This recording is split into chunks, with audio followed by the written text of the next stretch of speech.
sahabat sehat, selamat datang di podcast pertama bicarasehat.id. Sebelumnya kita mau kenalin diri dulu nih. Di sini ada aku Yoshi bersama dengan Kak Ayu dan kita representatif dari bicarasehat.id yang akan meramaikan dan mengulik informasi terkait isu-isu dan informasi kesehatan yang dikhususkan untuk teman-teman semua sahabat sehat dimanapun kalian berada. Jadi tidak hanya seputar satu isu saja, melainkan ada banyak isu yang akan kita angkat. Salah satunya seperti yang sekarang sedang naik daun, itu ada COVID. Dalam kesempatan kali ini, kita akan berbincang sedikit terkait tentang isu kesehatan COVID-19. Jadi sahabat sehat, hari ini kita akan kedatangan guest star yang sangat spesial, namanya Kak Yudhistira Oktaviandi, yang sering dipanggil Kak Odi.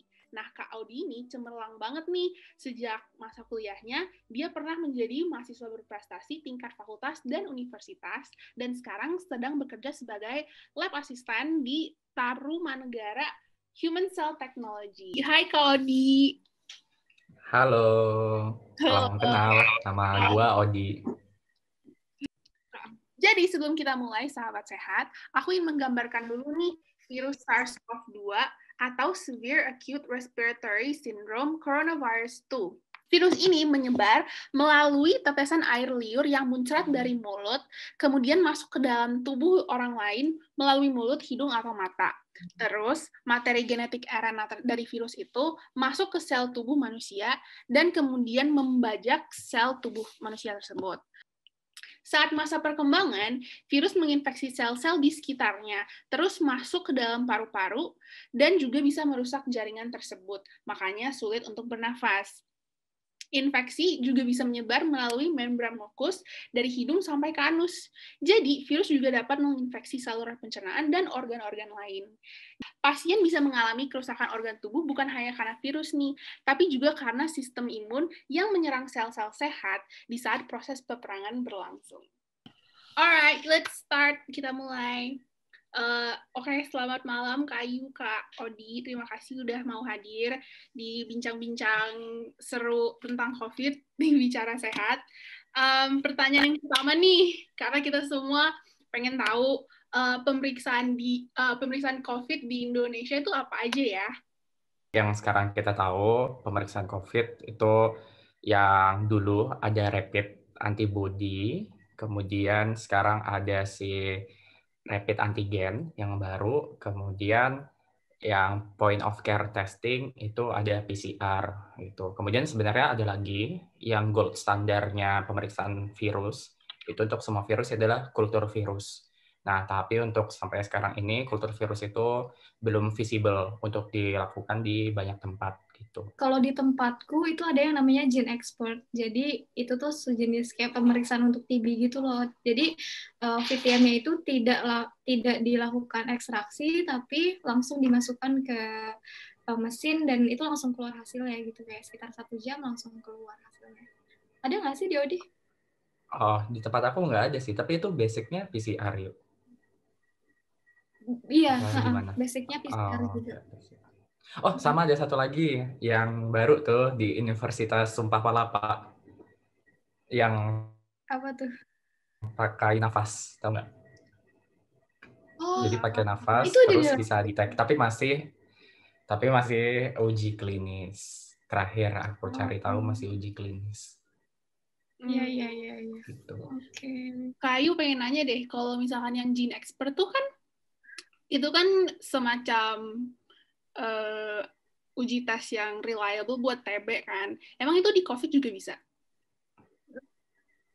Pakai kayak gitu kan? Itu bisa. Jadi tuh ada cartridge-nya tapi emang spesifik untuk setting mesinnya itu untuk SARS-CoV-2 itu gitu. Jadi kalau secara metode mungkin itu basicnya emang PCR ya gitu. Jadi mungkin yang membedakan itu dari segi waktu itu lebih efisien, terus missing antara pengerjaan juga jauh lebih sedikit gitu untuk didapatkan hasil yang lebih akurat gitu. Karena kalau proses ekstraksi kan ya bisa jadi kayak akan mempengaruhi kualitas nantinya gitu. Kalau ini literally kayak cepet langsung keluar hasil. Dan harganya juga berbeda gitu. dibanding dengan yang biasanya. Iya, ya.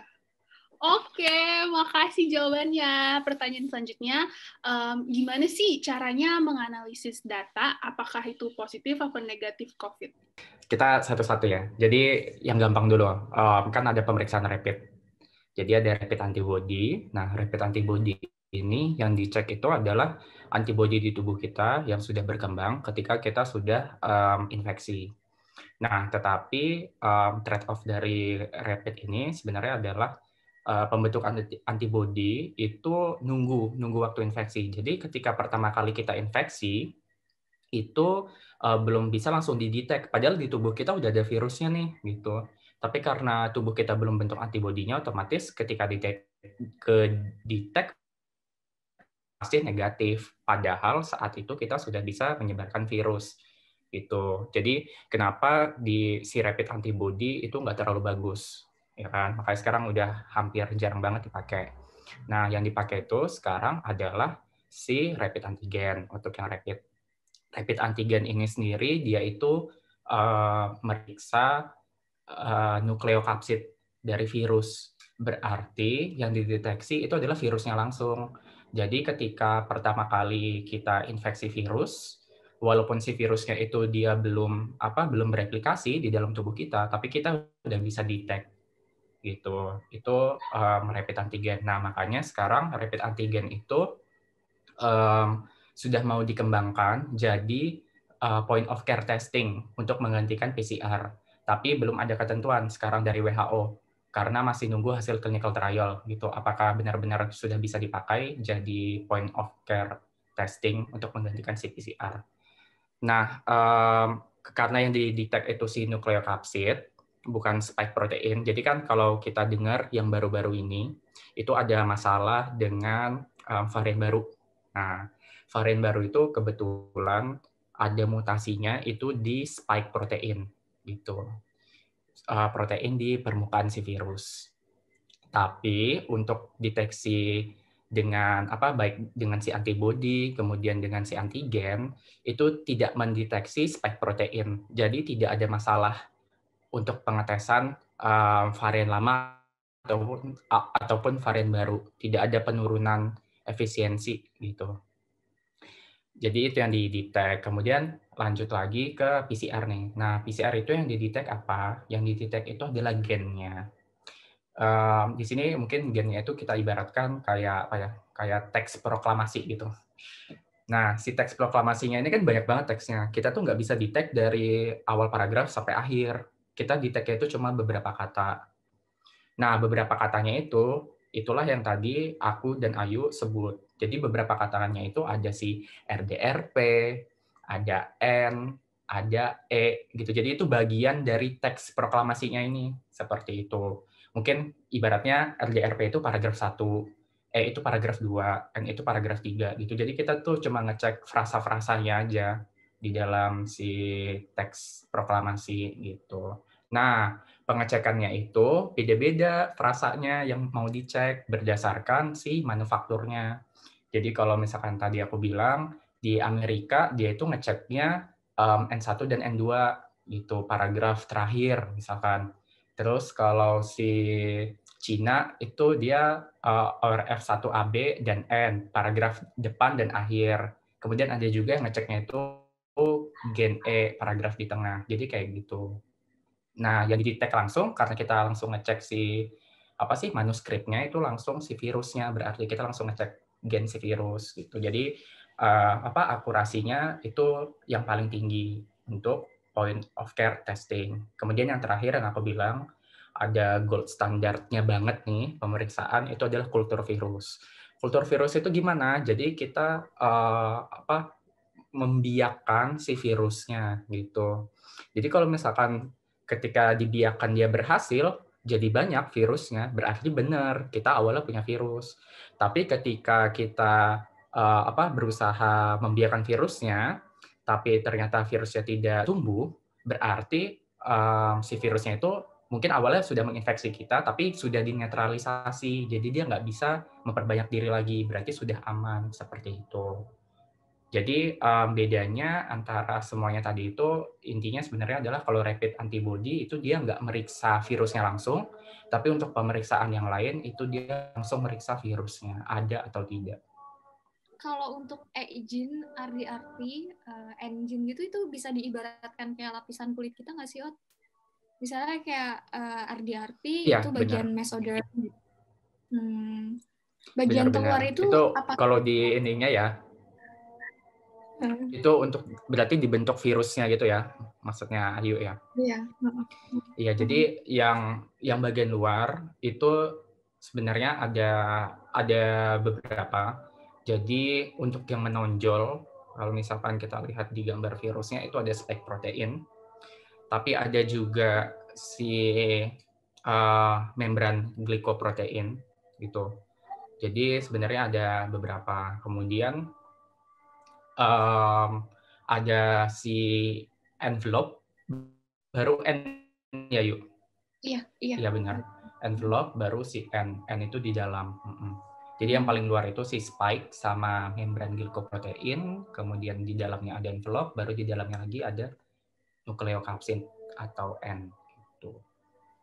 Berarti kalau misalnya Odi ada option nih, kira-kira kalau misalnya pilih reagen yang menggunakan gen tersebut, kira-kira Odi bakalan choose yang mana? Jadi maksudnya di antara apa nih, antara metode testing atau antara si gen yang mau dideteksi? Gen deteksinya. Gen deteksi ya, berarti kalau buat PCR sih aku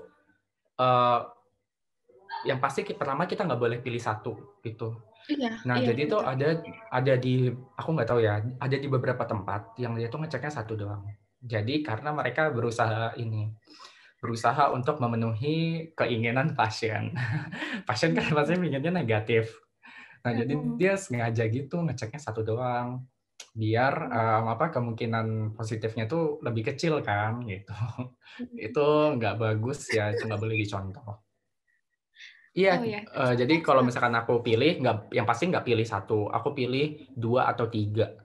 Yang aku pilih sih si RDRT sama si N gitu. Jadi benar-benar bagian dalamnya. Oke, setuju. Aku juga. Nah, buat teman-teman nantinya yang mau melakukan pemeriksaan tes SARS-CoV, mungkin bisa terkadang banyak rumah sakit juga yang hanya menampilkan positif dan negatif aja, Ot. Jadi tanpa menampilkan gen tersebut gitu. Jadi kan kayak kita nggak tahu kita negatif atau enggak positif gitu. Tapi kalau positif CT kita berapa gitu kan bisa dijadikan sebagai prevention untuk kita juga gitu. Kalau misalnya masih di bawah, berarti kita harus lebih banyak istirahat atau segala macam gitu. Nah, ini salah satu tips buat teman-teman semua di rumah yang mendengarkan rekaman ini agar bisa lebih selektif untuk melakukan pendeteksian nantinya kayak gitu. Oke. Oh, tapi ada ini loh, yuk, ada aturan menteri yang nggak boleh sebenarnya memberikan hasil CT dan juga gen yang dideteksi pada pelaporan positif negatif kalau nggak salah. Aku lupa. Oh, iya. Ada aturan menteri. Iya. Tapi kalau pasien minta itu boleh sebenarnya. Iya. Gitu. Tapi apa ya? Reasonnya Apa yuk?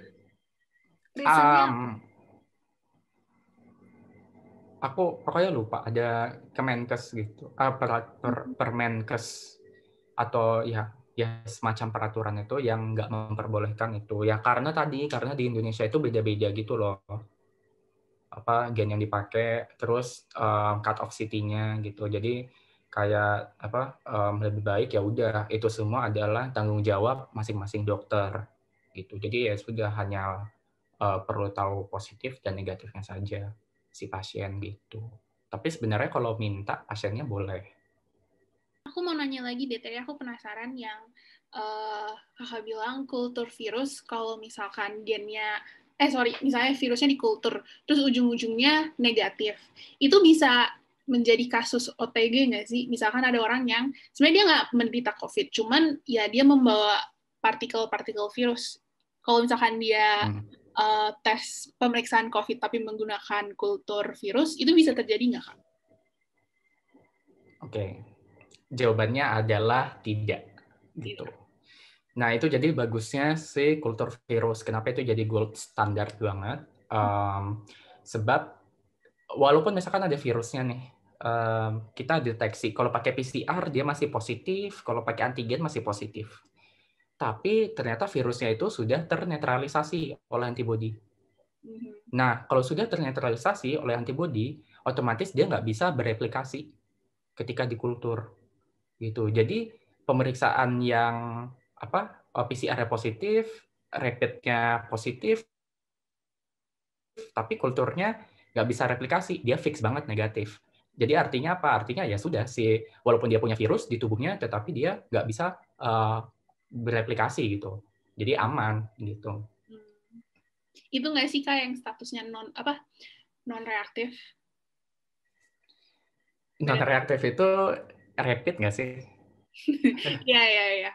Ya, tapi di kultur nggak ada ya, ada pasti positif. Nggak ada ya. Ada gray area. Oke. Mantap. Pertanyaan selanjutnya, Kak. Ada nggak sih kaitannya titrasi virus dengan virulensinya? Dan apakah ada kaitannya dengan nilai CT?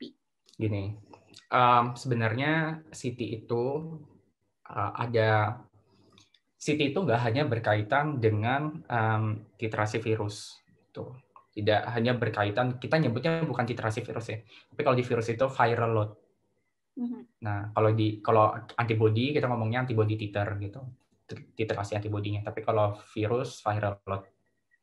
Jadi viral load tentu berpengaruh. Ketika viral load-nya tinggi, maka CT-nya itu rendah gitu. Jadi CT ini itu sebenarnya apa sih? Jadi CT itu adalah waktu atau jumlah replikasi yang dibutuhkan untuk mencapai threshold. Gitu. Misalkan threshold kita itu anggap ya ini bohongan aja.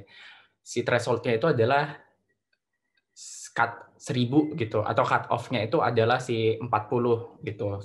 Jadi sebelum 40 replikasi itu berarti kita bilang dia positif gitu. Ketika setelah 40 replikasi atau dia tidak terdeteksi sama sekali adanya replikasi, untuk replikasi si materi genetiknya virus ya, bukan replikasi si virusnya. Replikasi materi genetiknya virus, amplifikasinya kalau di atas 40 berarti dia negatif. Itu. Jadi kalau misalkan dia semakin kecil nilai CT-nya, maka si viral load-nya itu semakin tinggi. Semakin besar CT-nya, viral load-nya semakin rendah. Tapi, nah ini lihat. Sebenarnya kita tidak bisa memastikan ketika dia CT-nya misalkan sudah 38 atau misalkan aku sering ketemu CT-nya itu 39,4 gitu. 39,4 kan udah dekat cut off tuh 40, udah dekat negatif gitu. Jadi kita bilang dia aman gitu. Jadi ada beberapa dokter yang dia 39,4 kemudian dikasih hasilnya negatif sama si dokternya. Padahal nilai CT itu ya benar, dia bisa memastikan si titer virus, si viral load-nya, tapi tidak bisa memastikan virulensinya. Bisa jadi ketika CT-nya itu 39,4, dia itu bisa masih menularkan virus tersebut ke host lainnya, ke manusia lainnya gitu.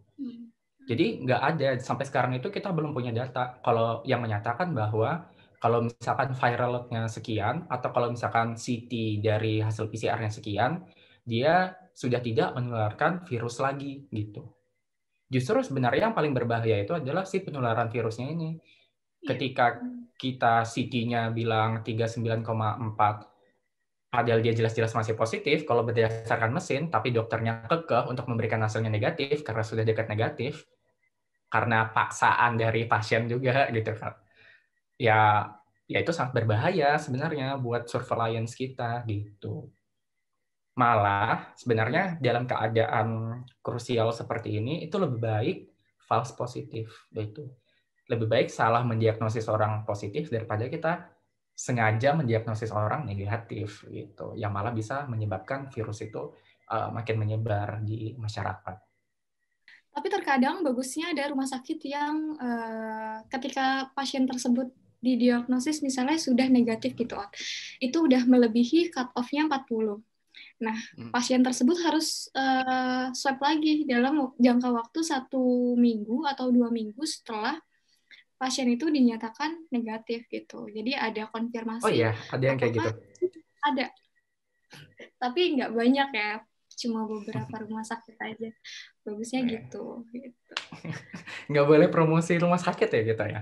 Jangan. Padahal pasti yang nonton mau tahu ini tempat periksa yang bagus ini yang mana. Apalagi kemarin baru ada ini kan proficiency test dari WHO, tahu nggak? Iya, tahu. Labnya ikut. Iya, lab aku juga ikut. Gitu. Tapi kita nggak boleh promosi ya, lab mana yang ikut proficiency ya. Gitu ya. Cari tahu aja Ayu sama aku kerja di mana. Iya, mungkin bisa di MDM. Oke. Keren. Jadi, oke. Berarti yang sekarang ingin aku highlight berarti untuk menentukan pasien itu semakin rendah pasien itu nilai CT-nya, berarti viral load-nya itu semakin tinggi gitu ya. Makin tinggi, bisa benar. Menularkan ke sesama.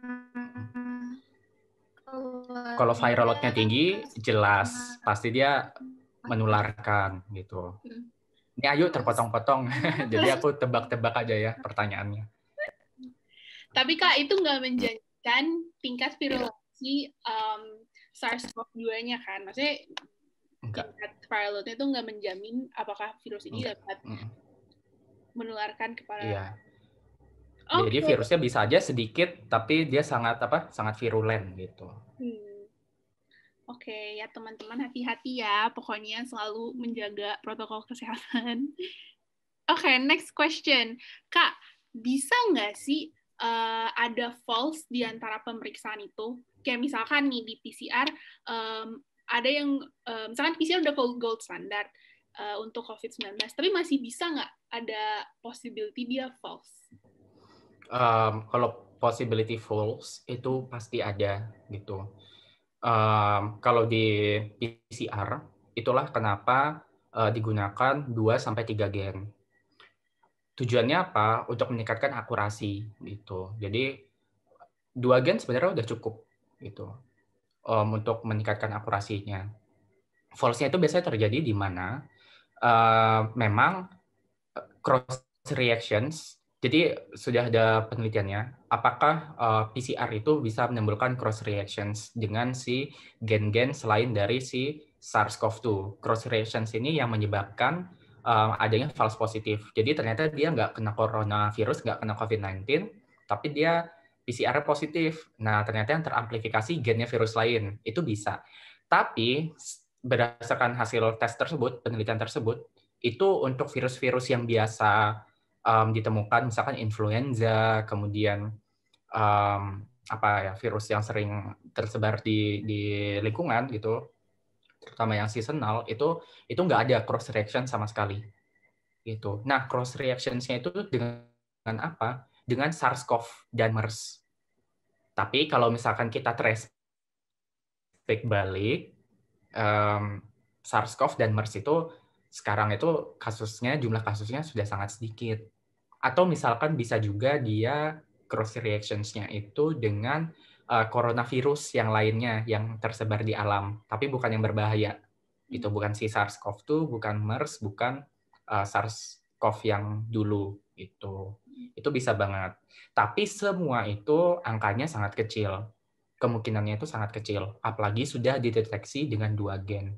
Makanya ketika dia ada 2 gen terdeteksi positif, ya udah itu udah pasti positif gitu. Atau misalkan 1 gen terdeteksi positif gitu, ya bisa jadi itu adalah kesalahan gitu. Tapi kan alangkah lebih baik ketika kita ya sudah orang tersebut kita bilang positif saja gitu, daripada kita tetapkan dia negatif, nanti malah menyebarkan virus ternyata kemana-mana gitu. Oke Kak, ada pertanyaan lanjut nih. Kalau apa ya kira-kira yang bisa menyebabkan hasilnya tuh false meskipun udah PCR udah gold standard, kira-kira hal-hal teknis apa sih yang bisa membuat hasilnya itu false, either false positif atau false negatif? Oke, nah ini juga salah satu yang aku ngeliat di sosial media itu agak takut sih. Jadi yang bisa menyebabkan false nih, ada swabber. Nge-swabnya tuh kayak ngupil. Jadi cuma di ujung hidung. Iya, itu aneh banget.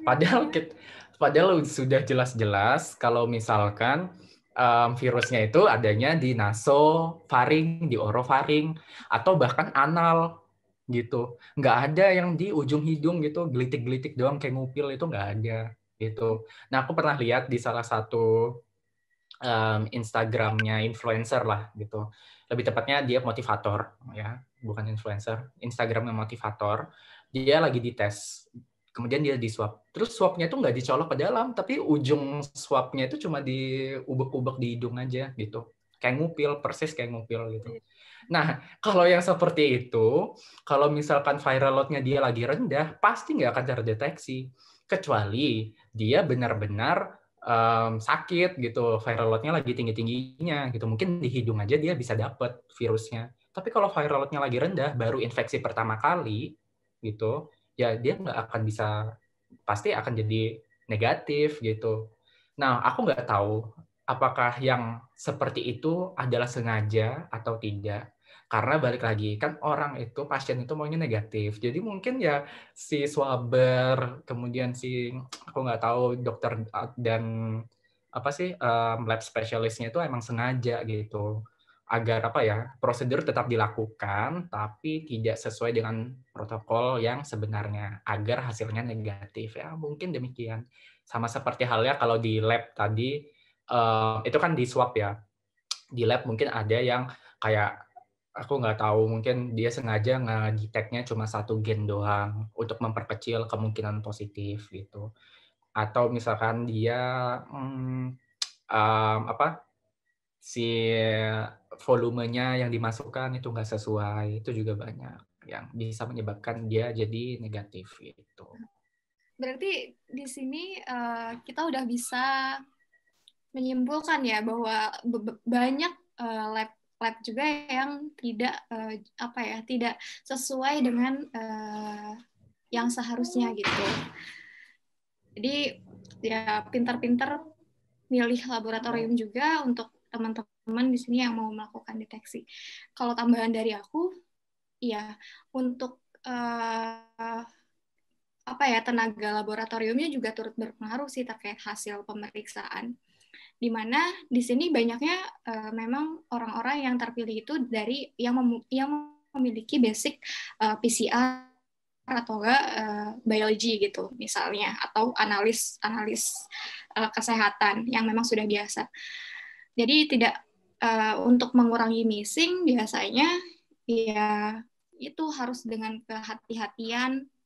Terkadang banyak tenaga laboratorium juga yang masih ya volume misalnya. Terkait volume juga itu bakalan mempengaruhi, benar apa tadi kata Odi gitu. Terkadang kayak masih banyak yang kurang atau tidak presisi lah istilahnya. Itu sangat mempengaruhi hasil ya. Terus juga konsentrasi dari eluen yang digunakan itu juga mempengaruhi nggak sih sebenarnya untuk misalnya volume eluen yang kita gunakan mempengaruhi dari titrasi virusnya itu sendiri nggak sih? Tergantung dengan, kalau misalkan di protokol ya emang 50, ya 50. Ada juga kan yang protokolnya 80 gitu. Sebenarnya mempengaruhi, tapi apabila memang sudah sesuai dengan si protokol dari manufakturnya, ya seharusnya tidak ada masalah. Kak Audi dan Kak Ayu pengen nanya nih, sebenarnya kita mungkin udah tahu, cuman kita pengen dengar dari Kak Audi dan Kak Ayu nih, kalau gejala positif COVID itu apa aja ya? Oke, kalau gejala positif, sebenarnya ini nggak bagus ditanya ke aku. Ini harus dikonfirmasi ulang ya, ditanya ke dokter gitu. Ntar buat pendengar gitu, kalau misalkan ada gejala yang sepertinya jarang ditemukan dari kesehariannya, mungkin demam sedikit aja gitu, coba ditanyakan ke dokter. Nah, jadi gejalanya apa aja? Ada demam, kemudian ada kehilangan kemampuan mencium gitu. Kemudian ada, aku lupa namanya istilahnya, tapi kayak semacam pikun, semacam lupa gitu. Namanya aku lupa, Dulerium. Ya semacam itulah ya, coba dicek lagi, makanya harus ditanya ke dokternya langsung gitu. Mungkin itu sih yang aku lihat sendiri dari pasien yang positif ya gitu, yang bergejala gitu. Jadi aku ada kenalan yang dia bergejala, dia mengalaminya itu.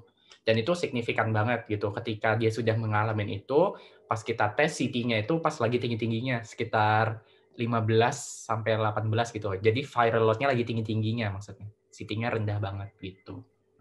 Ada banyak temenku yang positif juga dan mendapatkan nilai CT yang sama sampai 14 mengalahkan positif kontrol. Iya, Jadi tuh benar. kadang kalau lihat grafiknya itu kayak wow, tinggi banget gitu. Itu ada yang namanya kehilangan indera perasa, indera penciuman, demam udah pasti ya. Jadi setiap kali dia makan tuh tidak berasa gitu, tidak bisa merasakan makanan. Terus flu juga, ada batuk juga, dan ada sesak nafas gitu. Sesak nafasnya yang sesak nafasnya yang berat gitu, bukan seperti asma, itu beda gitu. Terus juga ada lemas, gejala lemas, meriang juga. Oh ini ada namanya delirium. Jadi Delirium. dia kayak kebingungan gitu. Ya, itu beneran. Jadi dia sendiri yang cerita gitu. Ketika dia diisolasi, dia itu tapi kan padahal gejala delirium itu gejala kebingungan gitu kan, tapi nggak tahu gimana dia kok bisa ingat kebingungannya dia gitu. Tapi ya itu dia cerita, gua waktu sakit, itu ya pertama nggak bisa ngerasa, nggak bisa mencium, makan aneh banget. Terus dia tuh kayak kebingungan gitu. Kebingungannya tuh kayak muter-muter di tempat gitu, tapi nggak tahu juga apa yang dicari sama dia gitu. Jadi aneh gitu. Itu ada delirium namanya. Oke, berarti emang gejalanya tuh banyak banget ya, Ot. Jadi kita juga mungkin dokter-dokter juga banyak menemukan hal baru gitu. Jadi tidak bisa dipastikan cuma ini aja nih gitu, karena masih dalam proses penelitian juga kan. Ya, Benar-benar. seperti itu. Tapi yang jelas untuk usia lanjut onset keluar si gejala terutama yang berkaitan dengan pernafasan itu lebih jelas gitu, lebih cepat kelihatan gitu dibandingkan dengan yang usia muda atau misalkan kayak usia kita itu lebih kepada gejala-gejala yang tadi gitu, gejala-gejala terkait dengan kehilangan indera perasa, pengecap gitu. Kemudian juga demam itu pasti. Tapi disclaimer, silakan tanyakan lagi ke dokter. Oke. Tadi aku pengen nanya sih Kak, cuman kayaknya ini juga jawabannya bakal kembali lagi ke dokter. Ada nggak sih kayak penyakit yang gejalanya tuh mirip dengan COVID? Jadi kayak possibility kita untuk sakit selain COVID tuh ada. Apa tuh yuk? Demam sih, pasti demam itu.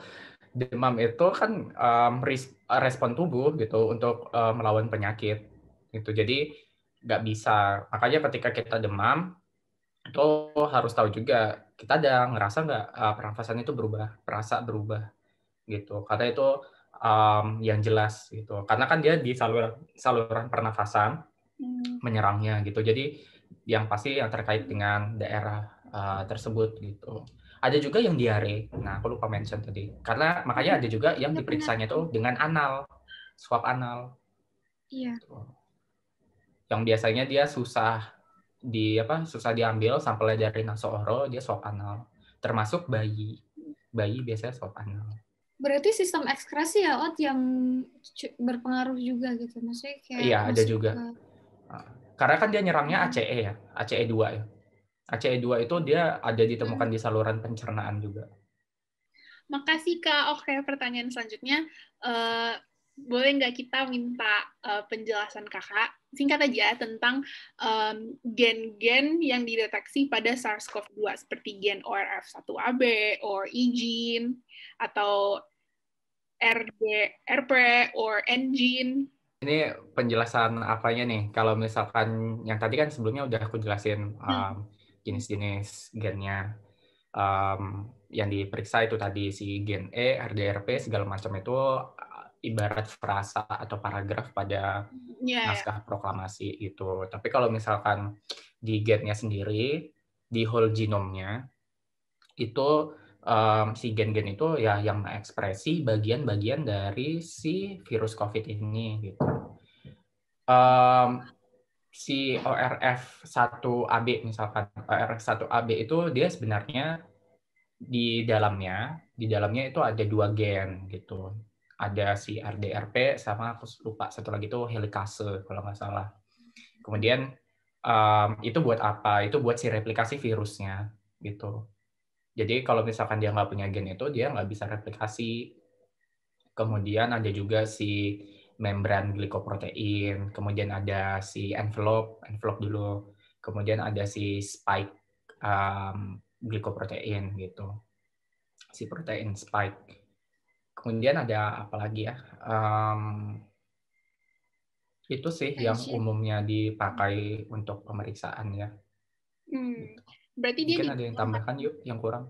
Sorry, Kayu. Overall sama. Jadi itu adalah ekspresi dari virusnya ya. Maksudnya kayak ketika itu dideteksi ya berarti ada loh si SARS-CoV-nya gitu. Berarti gen-gen tersebut yang kakak udah mention, kayak envelope gene atau gen ORF1AB, RDRP, itu semua spesifik ke SARS-CoV-2 kan, makanya dia digunakan untuk PCR. Udah pasti spesifik, iya, tapi mungkin bisa dibilang kayak 90-an% gitu. Makanya tadi dia masih bisa, dia ada juga ditemukan di SARS-CoV biasa yang bukan SARS-CoV-2 dan juga di MERS. Dia punya gen-gen itu juga. Makanya bisa cross reactions yang tadi aku bilang, PCR-nya. Makanya dia bisa false positif gitu. Tapi itu chance-nya sangat rendah gitu. Jadi kalau misalnya dibilang spesifik, iya 90%. Tapi masih ada sekitar 10% cross reaction. Hey, terima kasih Kak. Oke, next Kak. Kak Odi, boleh curhat dikit nggak? Gimana sih kesannya berada di ranah pemeriksaan COVID? Yang Kayu juga. Oke, sebenarnya gimana kalau misalkan ya kalau dibilang gimana ya, kita itu bisa dibilang ya memang frontline gitu. Karena kalau tanpa ada pemeriksaan diagnosis itu nggak ada care. Apalagi PCR itu yang tadi aku bilang point of care testing. Jadi testing yang dilakukan sebelum memberikan perawatan gitu.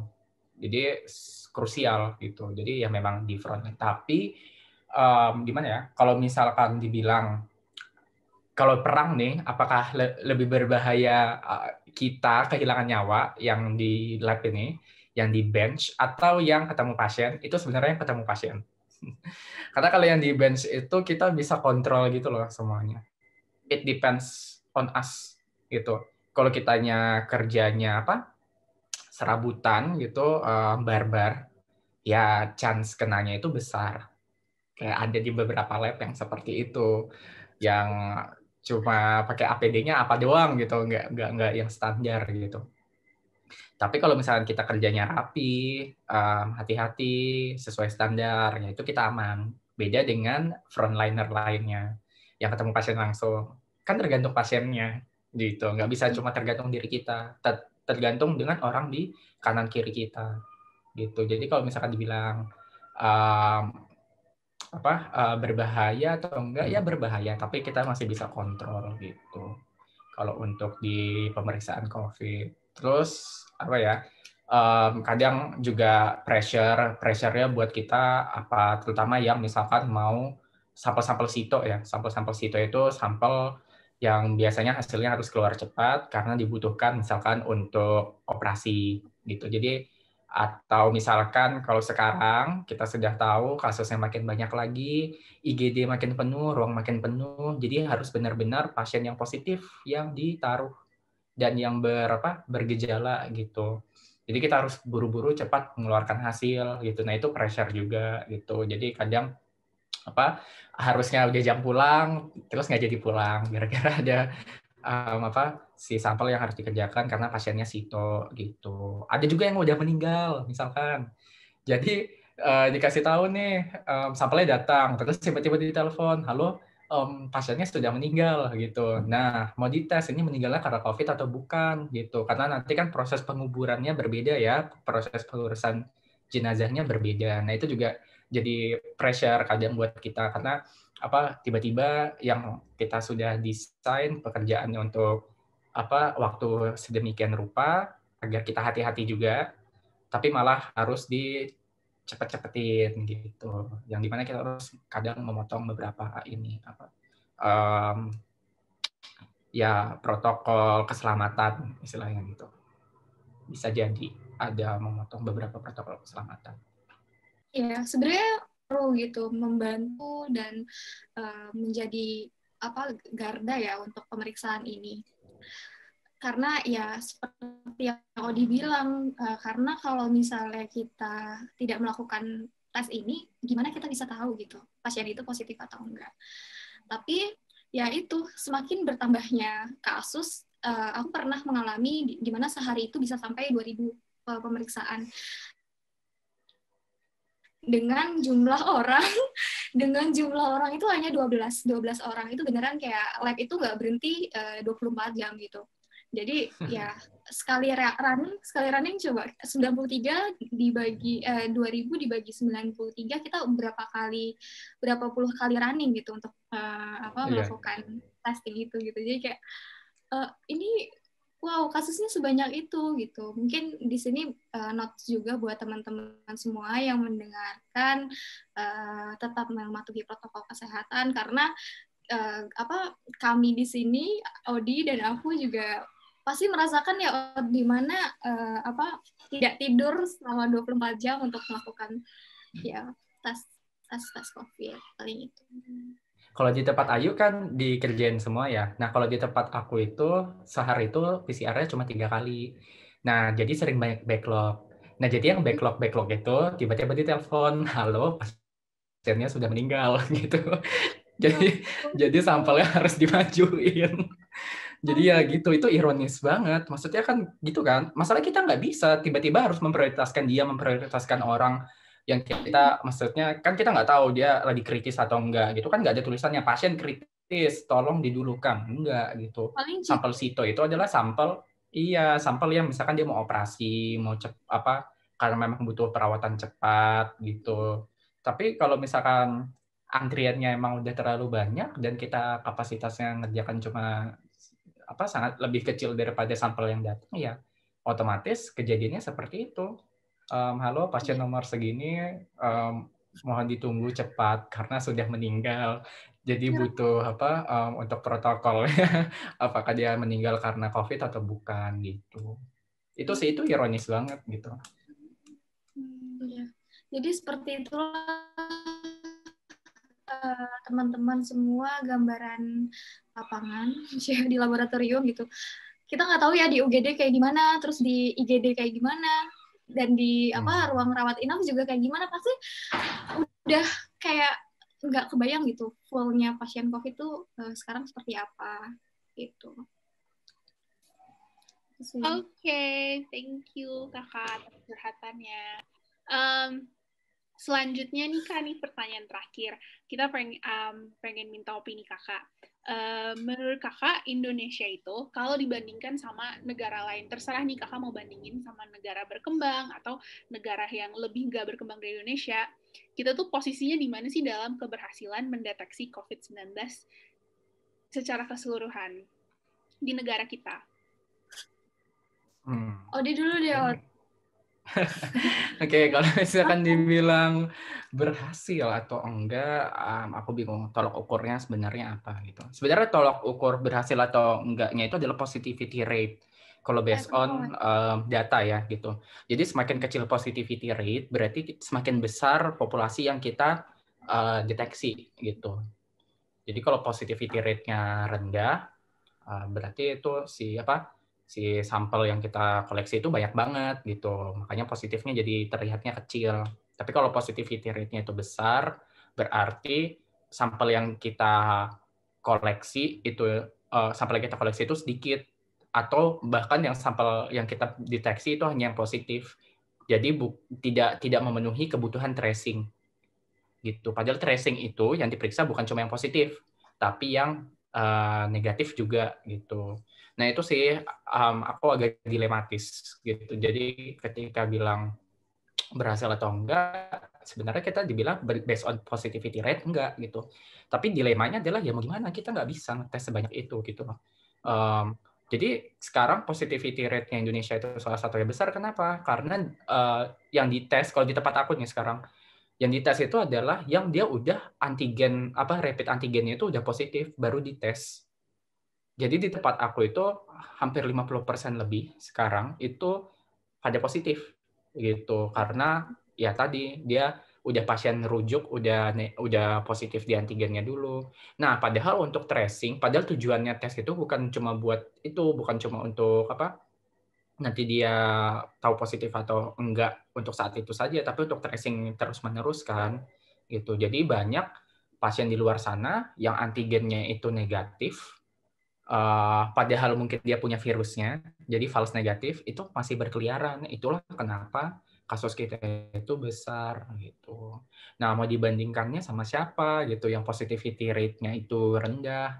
Yang paling gampang pasti Korea. Korea itu luar biasa, tapi ya tahu sendiri budgetnya mereka itu besar gitu. Populasinya sama kayak Jawa Barat. Tapi Jawa Barat cuma punya 10% atau 1% budget dari Korea gitu. Jadi makanya mereka itu bisa melakukan testing sebesar itu. Nah, sebenarnya tuh kita punya metode untuk bisa testing sebanyak itu. Itu seperti apa ya? Sebenarnya itu tuh permainan matematis gitu. Harusnya kita tuh punya mathematicians gitu, atau I don't know, someone related to that, yang bisa optimasi lah gitu. Jadi contohnya di mana? Contohnya itu di Cina. Jadi di Cina itu mereka itu gini, mereka nggak ngetes satu-satu untuk tracing, tapi mereka ngetesnya itu kolektif. Contohnya di mana? Misalkan satu keluarga, atau misalkan satu RT itu dia dikumpulkan di satu file, di satu VTM gitu. Nah, jadi 10 orang dikumpulkan di satu VTM. Kalau misalkan di satu VTM itu positif, maka nanti 10 orang itu dites lagi. Tapi kalau misalkan di satu cup itu negatif, mereka nggak perlu tes lagi. Wow, itu sangat pintar sebenarnya gitu. Nah, kayak strategi-strategi gitu sebenarnya yang sekarang Indonesia itu butuh banget.